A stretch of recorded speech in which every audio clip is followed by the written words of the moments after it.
a research scientist from Itemba Labs. He has done measurements in radioactivity and has done some projects in atmospheric pollution in the Western Cape, and a very interesting project also in being involved in the first South African underground laboratory where they are actually setting up, or they've set up to do double beta decay measurements, geoneutrinos, reactor neutrinos, and dark matter. I would like to welcome you, Dr. Maleka. Thank you. Am I on? I have to use this one. Huh? I thought I have this one. Okay. Oh, the other one is for TV. Ah, okay.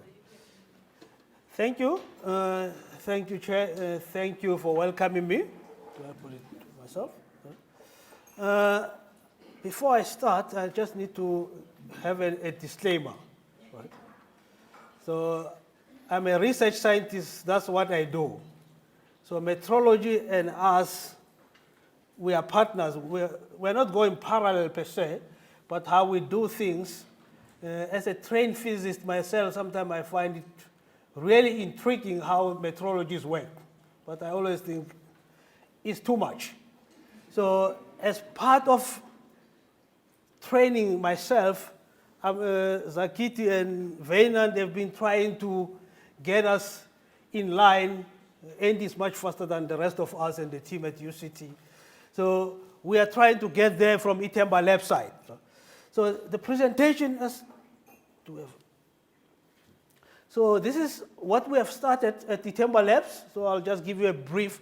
But this presentation is just on behalf of what I call the collaboration amongst ourselves, NIMISA, physics department at UCT, and other areas, metrology institute around the world. So after the initial discussion when I came before lunch, I felt embarrassed because now there's something missing on the list. So actually you can blame it on Andy and the rest of the team. Me, I just came in.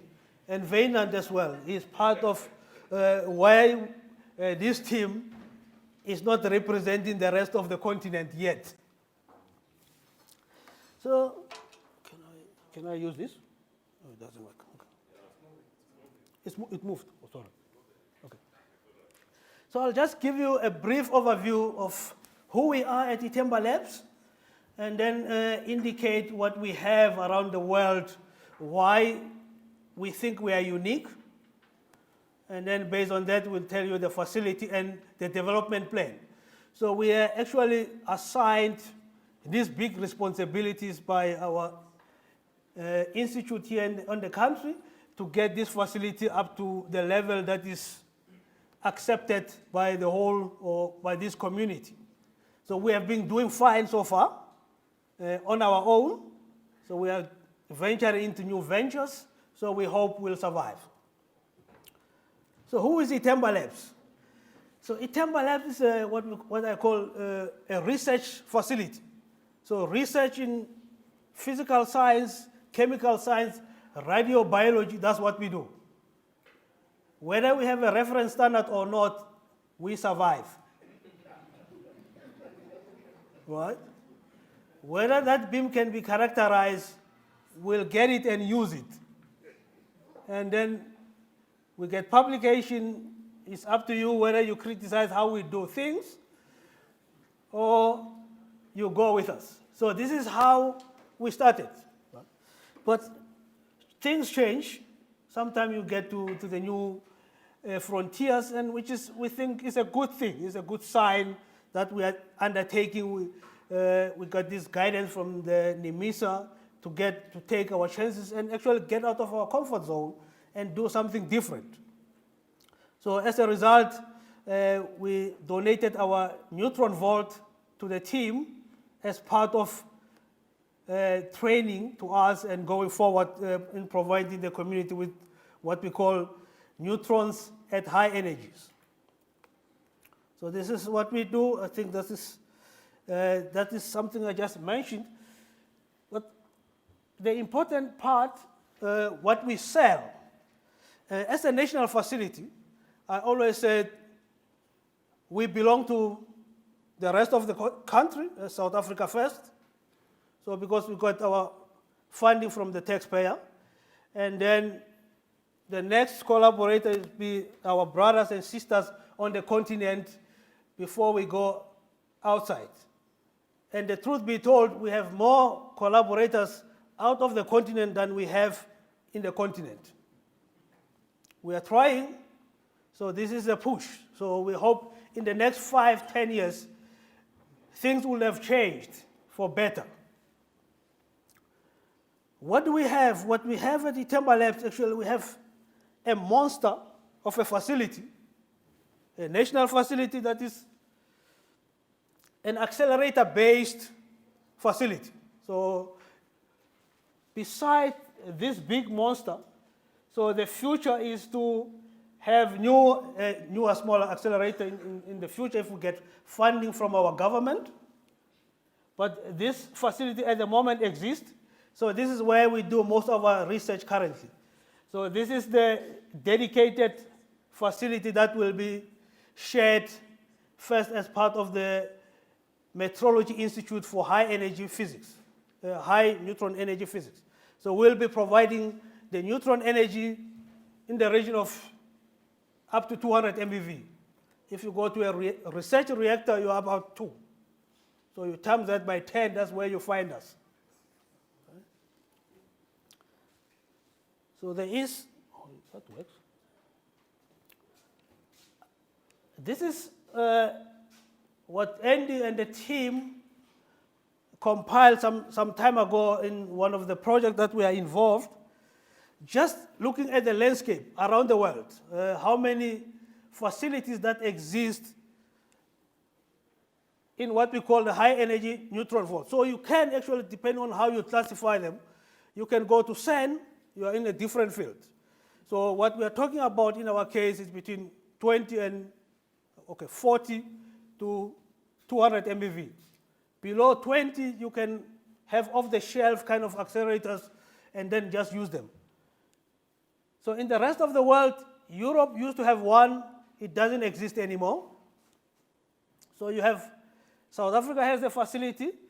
You have 3 facilities in Japan, depending on what energy you are looking at. Then you also have some others that are growing, but that is at much lower energy than what we can provide. So basically, it's either Itemba Labs or facilities in Japan currently that provide you with energies up to 200 MeV. Right? It's a small facility. That's what we have. So I'm just giving you a schematic of. So normally what we do is what we call in a PN reaction. So because we're an accelerator-based science, so we accelerate protons along this beam line. So if you remember the bigger scheme, so you have a cyclotron where we accelerate particles. So in this case, you'll have protons coming through. So we have a target where we can produce our neutron. So in our case, we use either lithium, beryllium, or carbon, depending on the type of neutron spectra you are looking at. And then this field becomes a neutron field.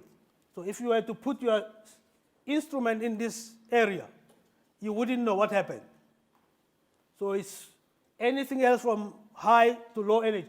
So because there's a lot of material, so you have a lot of interaction. So you have the avalanche of neutrons. So as a result, because of the type of science we want to do, if we are looking at specific energy, so we created kind of a collimators, so where you can actually not necessarily picking up specific energies, but the way the reaction happens, you have certain reactions that are favored. So in this case, if you have PN on lithium, so you have a forward reaction that almost come at 0 degrees. That will come up with what we call quasi-monoenergetic type spectra. So you get a spectra like this. Whether is it lithium or beryllium, then it depends on the broadening. So the main focus is to make this clean with no background, because that means you still have something in the lower energy scale. Right? So if we can have system such that we can make this one more thinner and even much more thinner. So then you can be sure at what energy. At the moment, remember my first disclaimer, I'm a scientist. Don't ask me how uncertain is that one. Whether is it plus minus 10 MeV broad or 2 MeV, we'll work with it. So Zakiti and anyone else will say, maybe make it 1 MeV broad. At 100 MeV is still fine, but sometimes it gets worse, right? So this is us. So at the moment, so this is the facility that has been in existence for 30 years. So now we are getting into this new challenges that what's next? How can we take this facility to the next level? In the past 30 years, what have we been done? What have we been doing? So I've joined Itemba Labs about 10 years ago. So I was trained more in the environmental radioactivity science. So now, as part of getting things sorted, so we had to get the neutron science up to scratch.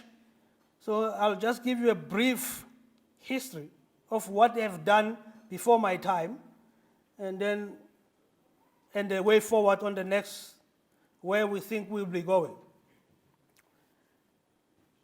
What have been being done so far? So normally it was what I call detector calibrations. So if you need to calibrate your instrument, normally you need a different radiation field. So if you are looking for neutrons at high energies, you either come to us, or before then you could even go to TSL in Sweden or Japan. So we had some detector calibrated at our facility that were used in International Space Station. So there was the other one that is on Mars. Currently, I'll show the pictures.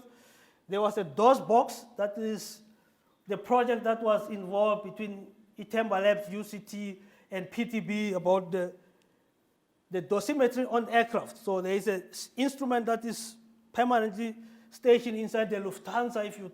If you fly, that is actually measuring the radiation. So that was calibrated at Itemba Lab sometime. We are currently actively participating in the EuroDOS, European Radiation Dosimetry Community. Andy, are you looking at me? Okay. So you'll have to answer this one, why in the EuroDOS there was no AfriDOS? I hope. So at the moment, as far as I know, it's only Itemba Labs and UCT that participated. So we're hoping, so we'll have our own African radiation dosimetry community that can benefit to these initiatives and going forward. These are some pictures from the thing they measured on Mars. This actually is just the instrument that they use for dosimetry or TLDs or whatever the spacemen wear whenever they go in those fields.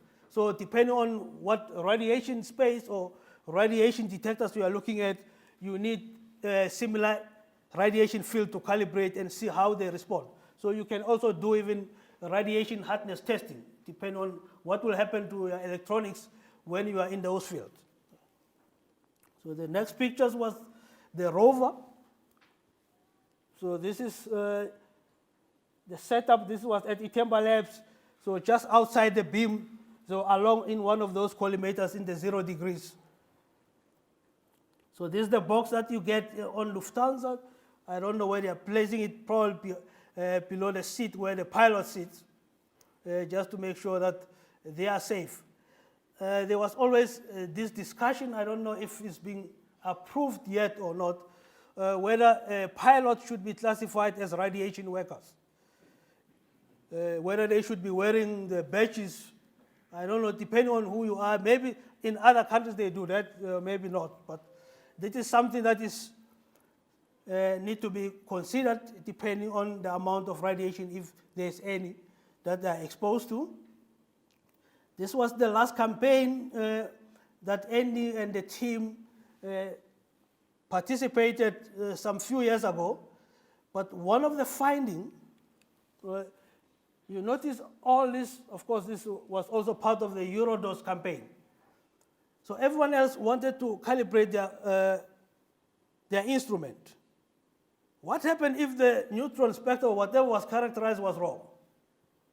Remember, in our case, we don't mind. So we have a neutron monitor, which according to physics, we can tell if those are neutrons, and then we can decide the energies. Right?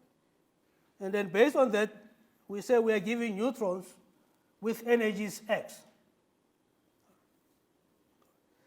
So now we have to do things differently going forward. So this was the next slide. Actually, was another interesting one. So this is something that I'm also of interest to me. I do mostly Monte Carlo simulations. Monte Carlo simulation depends on what we call cross-section data. The accuracy of them are very important. If they are not accurate, it means your prediction is off. So in one of the experiments that was performed at the Itemba Lab, so some time ago, so we are providing the data for this reaction. So if you look at what we call the reaction models, depending on whatever library, so there is inconsistency in that area. So now the question is, are the models supposed to come here, or this one is still correct? So somebody was saying, if you look at this data, this is about the prediction of 2001. 2007, of course, it ended there. So, but currently you had data in 2013 and, 2007 and 13. Shouldn't this information be updated? Because now you have new parameters to include. So basically the models just work on parameters. Depending on the right parameters, it depends on whether you go through there or if this one is still correct. But if you look at this currently, that is still the data you find.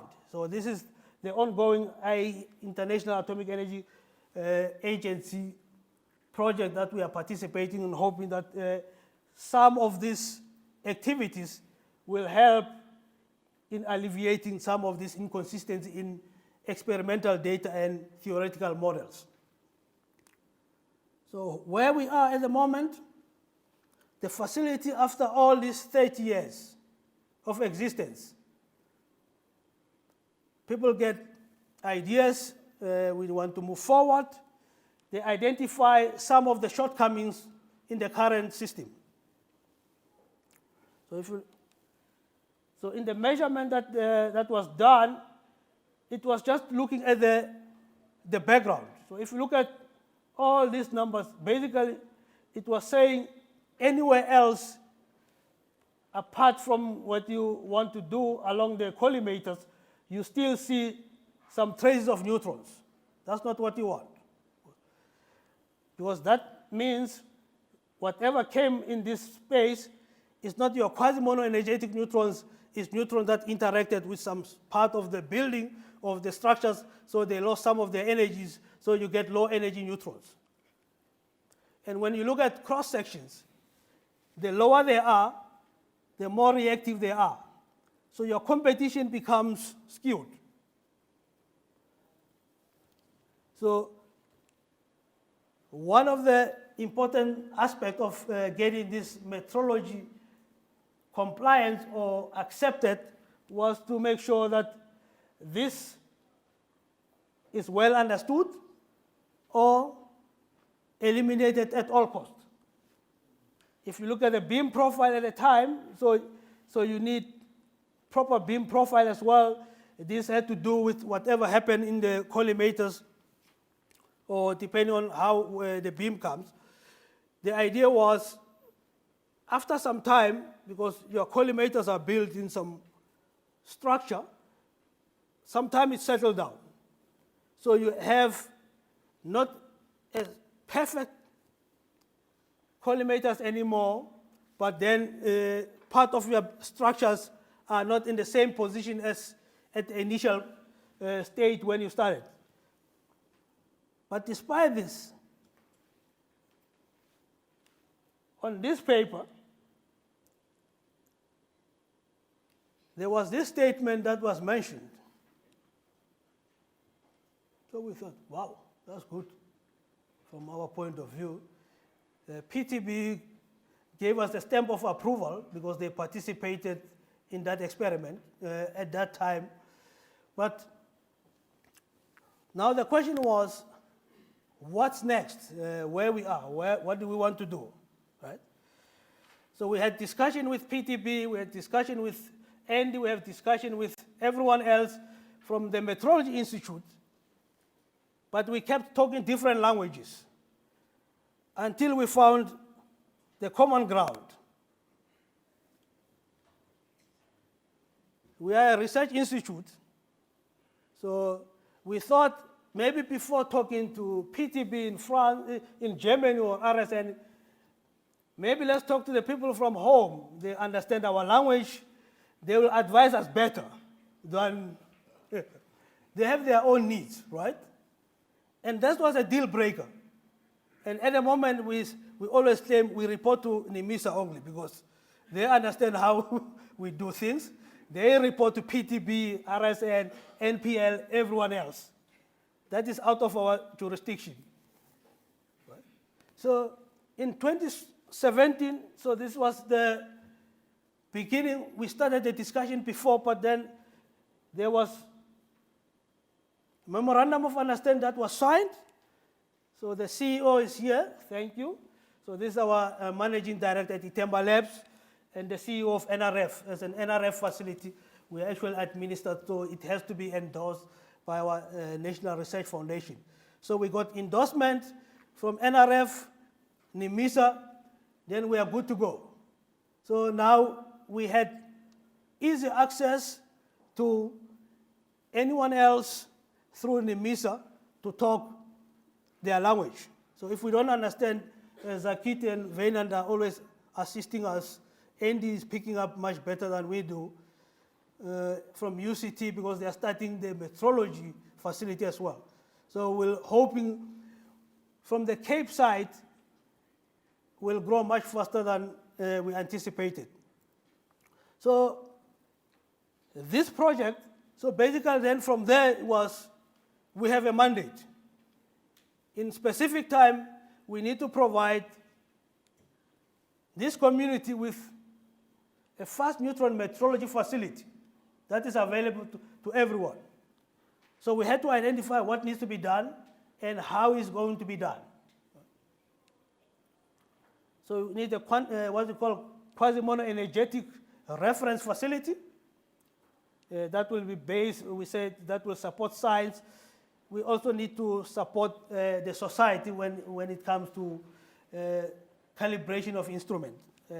In our case, my sphere will be in this case. I'm more interested in that part. And this is also equally important, support to the society, because if we need to calibrate instrument of radiation, it's very important that they can trust the measurement. We have accurate data that can be used. So that's how the project started.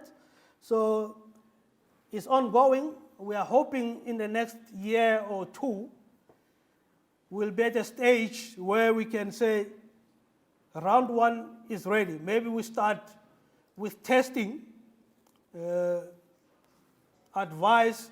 We're not going to be a metrology institute as yet. So basically, we should have ways of reporting our data traceable to metrology standards before we can be ascended to some status that we don't know what will that mean as yet. So we're hoping to be what we call a primary reference. So this is based on what we call neutron proton scattering. This is also kind of detector development. So for us, science is important. It's very interesting. If you come up with new ideas, we'll always welcome. So if we are going to be accurate now, it's going to be much sweeter. So this is our ballpark figure. That's what we can provide. Anything less or anything higher, we'll have to try somewhere else. So we are in collaboration, there's new development in what we call Proton Recoil telescope. This will be mainly kind of your instrument that can be used as primary standards or equipment that can be moved from different facilities and still trace that information wherever you are. So this is the Proton Beam. This is our responsibility. I think this is based on the PTB fission chamber. The infrastructure, that's what we do. So the neutron beam scanning. So this was, I had this on the last slide. So this is something that I just wanted. Because depending on the size of the beam. So remember our beam is just, at the entrance, it's about 5 by 5 centimeters. So if you bring your bonosphere, that's huge. So we can only be sensitive. So if you want everything else scanned, so we have to have a mechanism to scanning the whole bonosphere, or we make the collimators large. So depending on what's going to happen, so this is some of the things that are becoming relevant. The only thing that keeps coming, so you think you are done, and then they tell you, but one of the biggest bonosphere might be this size.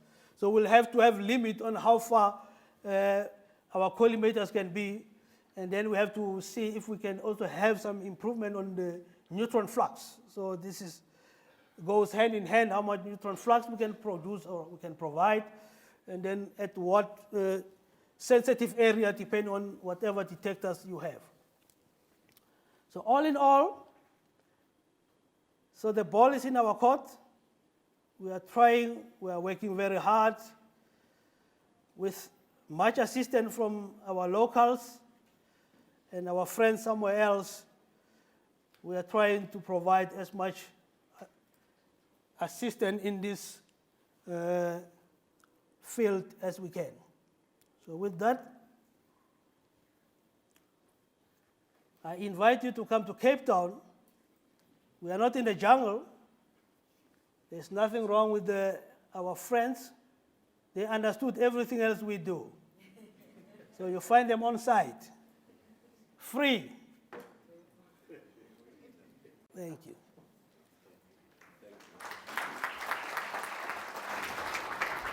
Yes, now we'll allow for at least 2-3 minutes of questions for the doctor. Perhaps I do have my own question.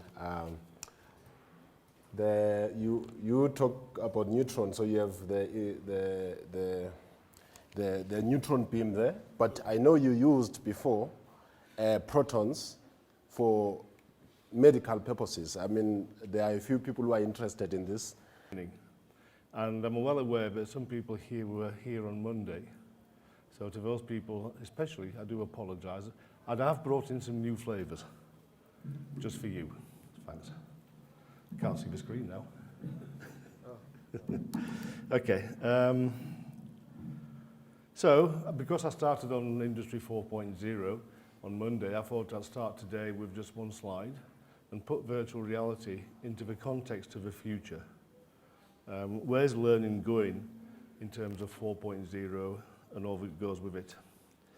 There's 6 or 7 main categories of 4.0 areas of endeavour. That's what you get if you Google Industry 4.0 3 weeks ago when I started putting the presentation together. Last Saturday, I did another Google search and found lots more. Wikipedia. Sunday, when I was trying to polish things off, did another search. So 4.0's lot means many, many things to many, many people. And what I'm going to talk about is virtual reality. I just wanted to put VR into the context of where we're going in terms of digital applications. So virtual reality is a term that's been around for 20, 30 years, 40 years now. There's new terms cropping up: augmented reality, mixed reality, blended reality, and many, many others. And more will be invented. I'll come back to that later. What is virtual reality? There are big systems around. We have one of these at the office. It's called a cube, or it's 3 meters by 3 meters. We have large 45-degree screens, and all these work with data glasses, where you get the full stereoscopic 3D type of effect. The same down the bottom, using glasses. And in that particular case, because of the way it works, the virtual reality comes out of the screen, so you're actually turning things around in front of your eyes. It's quite fascinating. But I believe, and I think everybody else will agree, that the way the world is going, it's going to be around headsets. And people wearing headsets looking, there are cardboard versions, and there are other versions, which, hang on, I've just got a pair in my pocket, I think. Before I do this, is anybody wearing any headsets? Is anybody in the audience, anybody want to stand up and say I'm wearing a headset? Oh, we have somebody at the back. So what you have people looking silly in those big things on front of their faces. I personally think they look silly. Other things you can use are little glasses like this. They're fold up, pop in your pocket or your handbag. When you unclip it, pop it on the front of your phone, and then you've got full stereoscopic virtual reality on your phone. The way to use your phone, if you put your phone into one of the bigger headsets, it works the same way. So it's basically 2 lenses in front of your eyes, switching on and off, and you get the full 3D effect. The way it's going in the mass market now, the low end, is really tablets and cell phones. You actually don't need these, you can actually run it on a cell phone by itself. And because of that, and Mr. Android and Mr. iOS, that means virtual reality goes from the fancy machines in the previous slide to this, which means that virtual reality can reach anybody who uses a smartphone, which is 4 billion people on the planet, at no cost. So that's why it's becoming very, very, what's the right word, used in the market. People are starting to use it. It's things like the headsets with a leg brace at the back. They look very, very bulky. So I think that's one of the biggest restrictions. But the impact can be quite huge. Moving away from Android, you have things like a HTC Vive, Oculus. They're more expensive, 25,000, 45,000 rands, somewhere in that ballpark. These cost $20. The cardboard in the model costs about 20 rands. You can buy those at Vodacom. The bigger systems are much more higher resolution. You can do a lot more with them. They actually work from a mainframe, not a mainframe, a desktop PC and a 3 or 5 meter cable. But as I say, the visual graphics, the calculations you can do a lot more. Horses and courses. But why virtual reality in today's world? As you said, I was talking about coming from a development perspective, so I'll address that.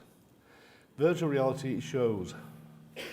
We're not telling somebody what to do using words, using PowerPoint. We're showing how to do it. It's visual, so we engage straight away. Our brain is visual. I'll show you why just now. It's interactive. If you watch a video or read a textbook, after 15 minutes or so, you start nodding off and falling asleep and losing interest. Virtual reality, because you're engaging with the content, you don't have that chance to start nodding off. And that's because of what's called a working memory in front of the pituitary gland. Coming from a local perspective, it overcomes language barriers, literacy barriers. In South Africa, and I think across the continent, we have issues with language. Most training and teaching is done in a European language. The audience, it's not their first language. So therefore, straight away, we have a barrier because we insist on using European languages. For teaching, literacy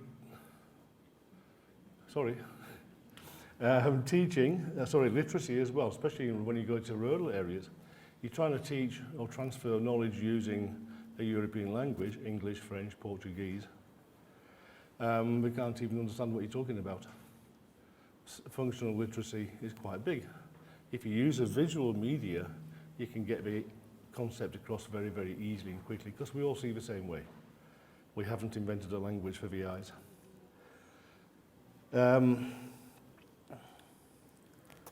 Moving on. It's a very rich, it's rewarding and highly engaging learning experience. And it's more so when we start using local vernac, local language. As you can see in the top right, that was some agricultural work we did in Zimbabwe. We've translated work into Sepedi, Hisizulu, and several other languages. And when you use that content in a community, in that person's language, the impact is huge. You've got them for the day, and the next day too. I think the reason's obvious. But I said the way our brains work, our brains are visual. We've evolved over 60 million years using visual inputs. We started using text 450 years ago when somebody called Gutenberg invented a printing press. So we haven't really evolved to handle text. When it comes to novels, anybody who reads novels, raise your hand. Storybooks. We have a few. It's amazing how few people read novels. You can ask somebody who's got their hand in the air whether you read it. Do you actually read it? Or do you visualize it? You play the story in your mind. Am I right? And that's the power of a novel. You know what's going on, you know what the story's telling you, so you play the story, you picture it. That's virtual reality. When it comes to textbooks, physics textbooks at university or at school, or occupational health and safety manuals in the factory, or procedural manuals, or how to make something documents, it tends to be full of big words which you don't quite understand. So again, working memory gets blocked up, you start losing interest, you start nodding off and falling asleep. If you use virtual reality on something like this to show the concept of what the textbook is saying, then suddenly the textbook's story works in the brain like a novel. You've got a framework to put the information on, and that's going to transform how we're learning, not only in Africa but across the planet, which is why I started the first slide, Industry 4.0. And this is the reason why. From MRI scans of the brain, normal activity, and working with virtual reality, you see the difference. And you have that same impact when you're reading a novel. The brain's working, it's doing what it's supposed to do because it can. When you're reading the physics textbook, it can't. So how do you transform school physics into something which is going to produce lots and lots of science graduates in the future? Virtual reality. We have other problems in education. Went from the T4 to the Tesla. We used to have switchboards, we now have these. We have no, but don't know how many organisations have switchboards these days. When it comes to education, we still stand in front of an audience, like I'm doing, talking, using PowerPoint, using text. We haven't changed much from a chalkboard of 200 years ago. And it's not really working. Other problems, the resources for training, the resources for education are going down tremendously in terms of funding, in terms of teachers, lecturers. We're getting less and less. But the need for knowledge transfer is increasing at school level, university level, and as you go through your working life. People probably change their careers 2, 3, 4 times. It's a whole new learning concept you have to go through every time. So fewer resources, bigger need. Other problem is, as I keep coming to, the working memory. If you don't connect with what you're reading or learning about, you fall asleep. And that's very common in local schools. And when I say local schools, this is an American school where that picture was taken. And I've seen it in the UK as well. And the other problem is, we are, because of the way we teach traditional methods, we're teaching things that people have to remember. And we have to remember so we can pass the exams. Once we've passed the exams, we can forget. And that's the kind of skill that robots of the future can take over. Automation, robotic automation, that's what can be taken over. So we're teaching our kids into a problem. We need to be teaching in different ways. We need to be teaching not to learn, to memorize, but how to think. Cognitive processes, how to question, what to question, and all those big words. It's not just me saying it. There has been a few surveys around virtual reality and learning over the years, BBC, Harvard, Temi Sekats in Singapore, and a few others, including UNESCO, funnily enough. We've also been doing some work in it, going back to 2003, 2004. To quote the BBC in a bit more detail, in terms of impact, 86% of students improved the test results, attention levels doubled, and test scores increased by 35%, just by showing the concept on something like this. So it can have a good impact. Just moving on, virtual, augmented, mixed, blended. What's the difference? Virtual is where you're working in a 3D world, possibly using a headset. An example of that you can see outside on the MESA stand. Just to get back to metrology, we have a virtual kibble balance next to the real kibble balance, and it's quite fascinating. Augmented reality is where you supplement information in front of the real world. And then you have mixed reality, where the objects which are in the virtual augmented world in front of the real world can interact with objects in the real world. So if I've got a picture of JJ's computer at the front, in mixed reality, I can actually pick his computer up and move it away because he's doing emails and not listening. Sorry about that. I believe, I think the world is showing, there's actually 3 areas where virtual reality is going to have huge impact. It's got impacts in science, it's got impacts in architectural design, but in learning in the classroom, which is what I've been talking about, that is where you're going to see a huge impact.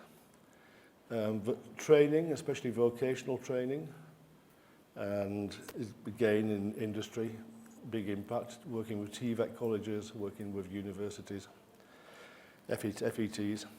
And then what I call just-in-time information. Wearing not the big glasses that Grace was wearing, but wearing just a normal pair of glasses, data glasses. You can show information in front of your eyes about what you're doing on the shop floor. So you're assembling 2 parts of a machine. It needs 4 M14 bolts, and each have to be torqued to a different value. The M14 shows up, and the torque value also shows up for that particular hole. Then you get better accuracy, which means you can be more precise when you're making things. And I use the word precise purposely because this is a metrology conference. Just skipping through, industrial training, exactly the same problems as school training. Low attention spans, increasing costs. Using virtual saves time, it lowers the cost, it reduces the risk. If you can show somebody how they're going to die if they do X, Y, Z mistake, it has an impact. But you can't do that in real life training. Well, you can, but there's little point because when you've ended the course. It increases the engagement. It doesn't replace real tactile practice. What it means is when a person gets onto the real machine, they know what to do. So they're not going to cause damage to the machine, and we're going to spend less time practicing to get the tactile movements right. Probably about 10-15% of the time required if you do all the learning on that machine. Just an example there of a just-in-time shop floor information on the picture. That was a project in Opel in Germany we're actually trialling that approach, and I think it was in the, I can't remember which department it was now. Not important. Okay, so that's going through the waffle. Does it really work? Obviously, I'm sure nobody will question it works in the first world. So let's go to this place called Zimbabwe. And let's work with some farmers in Zimbabwe. Zimbabwean farmers are very famous, have been for about 10 years. It's a 6-year project funded by the Kellogg Foundation. Part of it was looking at soil conservation. It's a big issue. Colleagues of mine at the CSR calculated some time ago that because of soil erosion, we will have no topsoil left south of Malawi in 140 years. Nice thought. The southern Africa will be a desert. The biggest scary part is he did that calculation 15 years ago and now have 115 years. Sorry, 25 years ago. We have 115 years before we're at that point. The big problem is farmers ploughing down a hill, not round a contour.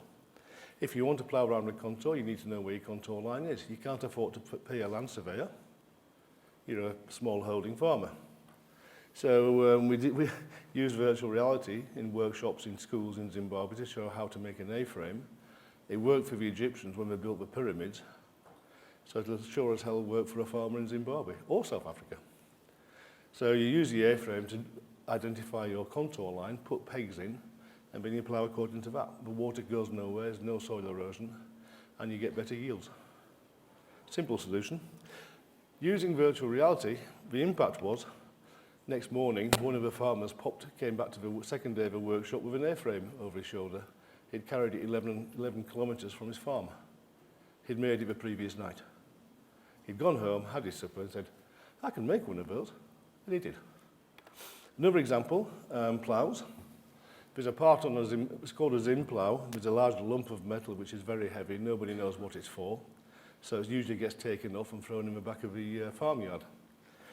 In the workshop, we were talking about the Zim plough, and we actually talked about how to adjust the plough share, depth, width, furrow width and depth, which you need for different crops. One of the farmers went home at lunchtime, came back with his Zim plough, and we actually put the component which he'd taken off 10 years ago, we actually put it back on and started practicing in the field next to the school. So, because it's visual and it works with the brain, the impact is immediate, the comprehension is immediate, and the impact in community is next day, or in the case of the plough, the same afternoon. We did time out on time. 3 minutes. Okay, I'm just going to shoot through. I'm not going to shoot through these quickly. We did some surveys in 2004 with UNESCO. Very, in terms of, do you like virtual reality? Does it work for you in your learning as a school kid? Or asking the teachers, does it work for you as an educator? And it was, majority was 100%. The good ones were second category, still high numbers. After that, it was the tail end Charlies. We got very similar results in Ethiopia at a vocational top training college. This is 10 years later, same survey methodology, same answers. Yes, we want it, where's the content? And that's the problem, there's no content. I'm flicking through, I'm worried of time. Here we have, it's not just me talking about this, I want to show a video of a conference in Singapore last week. The key challenges we face in undergraduate training are the need to ensure our students have those foundational skills, and they need to be able to practice in a safe space, and the way of doing that in a realistic environment is using AR and VR technology.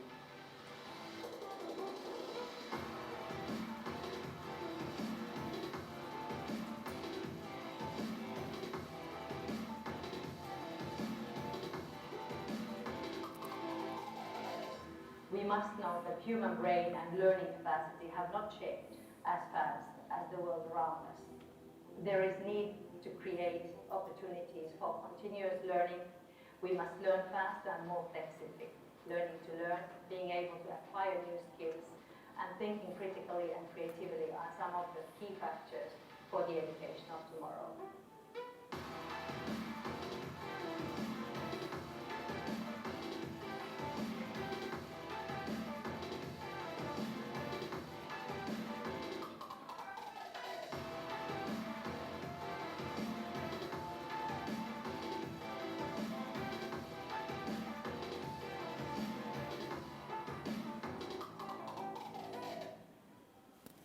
Okay. So it's worldwide thinking. I don't know where I'm starting again. Okay, last 2 minutes. Just want to, where does VR start touching in metrology? That's why we're here, is metrology, not virtual reality. I did a Google search last night on metrology and virtual reality. There was a lot of 516 references came up, and most of them, I went through the first 5 or 6 pages, was around dimensional metrology in manufacturing and various tools that's coming to the party. Couldn't find anything on education and training in the metrology field. The question is, how do you get people to understand what metrology is, whether it's trade metrology, law metrology, or physical metrology? But getting the word out, I know Dr. Lowe's very, very keen on this, is getting people in the general community, public, to understand metrology. So there's a question: how do you explain the SI system to a 10-year-old kid? Are we doing that? Do we need to do it? But if we do, there are ways. But I'll wrap up. Whether we saw things in the school playground or traded goods around the world, it was hard to compare life with life. Clearly, a new way of measuring things in the same way everywhere was sorely needed. So, over 100 years ago, some clever people met and solved this problem once and for all. Which is why today we all now measure things the same way all over the world. Let's have a closer look at what they came up with.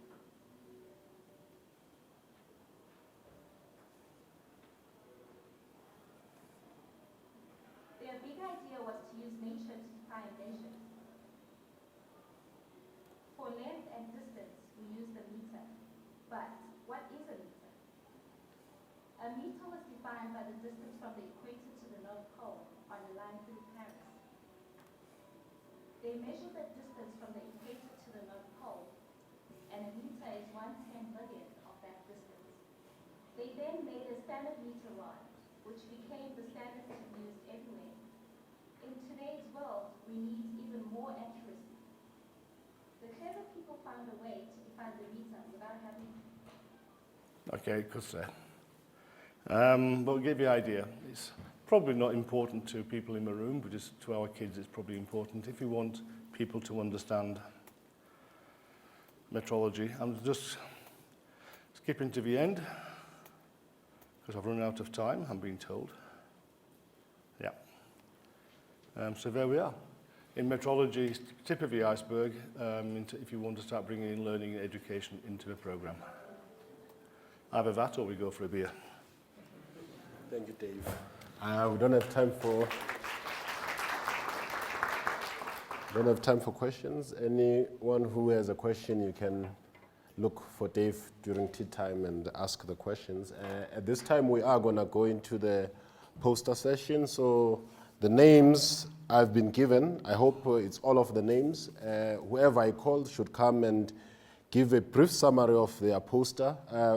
I will keep to the time that was set in the morning, maximum of 2 minutes. Please keep it brief so that we don't spend too much time. So whoever I call, they should come in front and they would hand the mic to each other after they finish.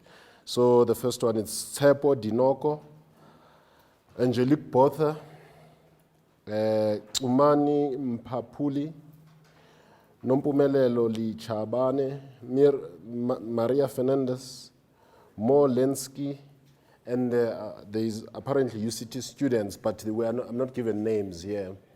and I don't know how many they are. So please just come up to give your presentation. And Nwabisa Takata. So please keep it brief. Thank you.